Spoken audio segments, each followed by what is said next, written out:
En septiembre del 77, en la tranquilidad aparente de una audiencia en Francia, el escritor Philip K. Dick dio un discurso. Los asistentes esperaban ciencia ficción. Lo que recibieron, sin embargo, fue la crónica de un hombre que afirmaba haber literalmente resquebrajado la realidad. Algunos creen que la grabación de estas palabras fue lo que finalmente le costó la vida. Dick moriría repentinamente pocos años después, en marzo de 1982, justo antes del estreno de Blade Runner, la adaptación cinematográfica de su novela ¿Sueñan los androides con ovejas eléctricas? Es extraño, dijeron los fans, el autor que había predicho tantos temas modernos sobre la inteligencia artificial, la identidad y la realidad, nunca llegó a ver la película que finalmente lo haría famoso. Pero lo verdaderamente inquietante era la razón de su discurso, el discurso desconcertante y la trama oculta. ¿Por qué se considera este discurso desconcertante y novedoso?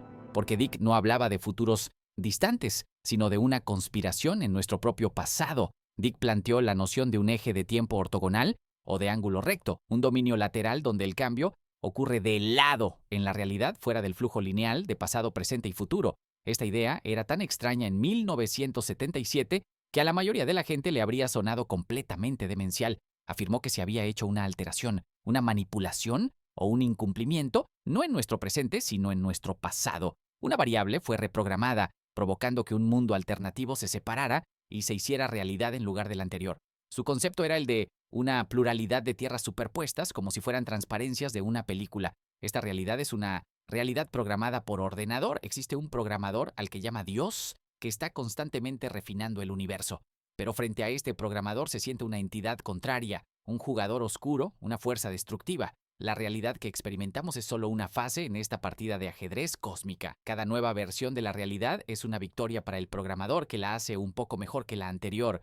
Dick incluso ofreció pistas de que estábamos viviendo esta realidad alterada. El déjà vu, por ejemplo, no es un truco de la mente, sino la sensación de estar reviviendo el mismo segmento de tiempo después de que una variable ha sido reprogramada. También mencionó pequeños cambios en la vida cotidiana, como buscar un interruptor de luz o una ventilación del coche que de repente siempre han estado en un lugar diferente. Para él, estas eran reminiscencias de un presente anterior, las obras proféticas y la conexión subliminal. Las ideas de Dick sobre mundos falsos y realidades superpuestas no eran nuevas para su pluma. Confesó que a menudo escribía sobre mundos falsificados, semirreales o mundos privados trastornados en sus historias y novelas. Él no tenía una explicación consciente de su obsesión con estos pseudomundos pluriformes, pero ahora creía entender que lo que sentía era la multiplicidad de realidades parcialmente actualizadas. Dick afirmó que sus novelas no eran pura ficción, sino que estaban basadas en recuerdos subliminales.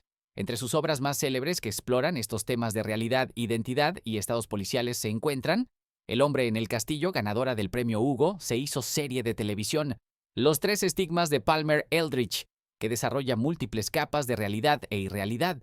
Sueñan los androides con ovejas eléctricas, que cuestiona qué define a un ser humano como vivo. Es la base de Blade Runner.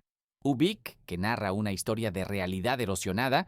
Fluyan mis lágrimas, dijo el policía sobre una estrella televisiva que pierde toda su identidad en un estado policial distópico.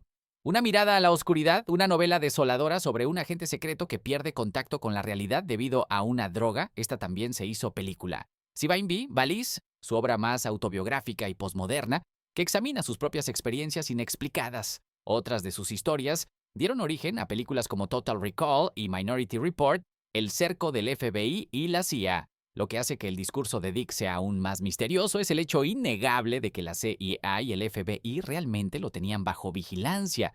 Dick declaró que la CIA había abierto su correo y el FBI tenía un archivo sobre él desde marzo de 1974. Creía que la policía estaba observando todo lo que hacía y estaba en lo cierto. La vigilancia se intensificó hasta que le advirtieron que su casa sería golpeada. Él encontró su hogar en ruinas, escombros, ventanas rotas, pomos de puertas destrozados y archivos abiertos. La vigilancia comenzó mucho antes. En 1955, el FBI lo visitó debido a su simpatía por ideas de izquierda y su oposición a la guerra de Vietnam. Dick mismo se preguntaba, si solo estoy escribiendo ciencia ficción, ¿por qué han llegado tan lejos? Su propia respuesta era que él estaba tocando información que nunca estuvo destinada al público. Se volvió crecientemente paranoico, aunque al final de su vida especuló que quizás fue él mismo quien había robado sus propios documentos y lo había olvidado, una experiencia que plasmó en una mirada a la oscuridad. El destino del hijo, una confirmación inexplicable. El contacto de Dick con estas realidades alternativas comenzó de forma violenta y personal. En febrero de 1974, mientras se recuperaba de una cirugía dental, una chica de reparto le entregó un paquete. Llevaba un collar con el símbolo cristiano del pez. Cuando la luz del sol se reflejó en él, Dick vio un repentino destello de luz rosa. A partir de ese momento, dijo que el rayo rosa le transmitió conocimiento estructurado directamente a su mente. Lo más sorprendente fue que, de repente, Dick supo que su hijo pequeño padecía una peligrosa condición médica no diagnosticada. Insistió a los médicos a pesar de que los chequeos de rutina no habían detectado nada y el niño no presentaba síntomas. Finalmente, los doctores confirmaron lo que Dick había sabido. El bebé tenía una hernia inguinal derecha estrangulada. La condición habría sido mortal de no haberse intervenido rápidamente. Para Dick, este milagroso rescate fue la prueba irrefutable de que sus visiones no eran fantasía. Él atribuyó esta información a una inteligencia externa, a la que posteriormente llamó SIVAINVI, Sistema de Vasta Inteligencia Viva. Así, el autor que exploró la naturaleza de la simulación y la realidad falsa en la ficción, se encontró a sí mismo viviendo en dos realidades superpuestas, convencido de que su vida y su obra eran el resultado de una batalla invisible librada a través del tiempo. Dinos en los comentarios qué opinas de la obra de Philip K. Dick y qué tal la idea de que alguien manipula el tiempo yendo al pasado y generando nuevas líneas de tiempo. ¿Has visto Total Recall, A Scanner Darkly, El hombre en el castillo, Minority Report o la mítica Blade Runner? Nos vemos en el próximo video.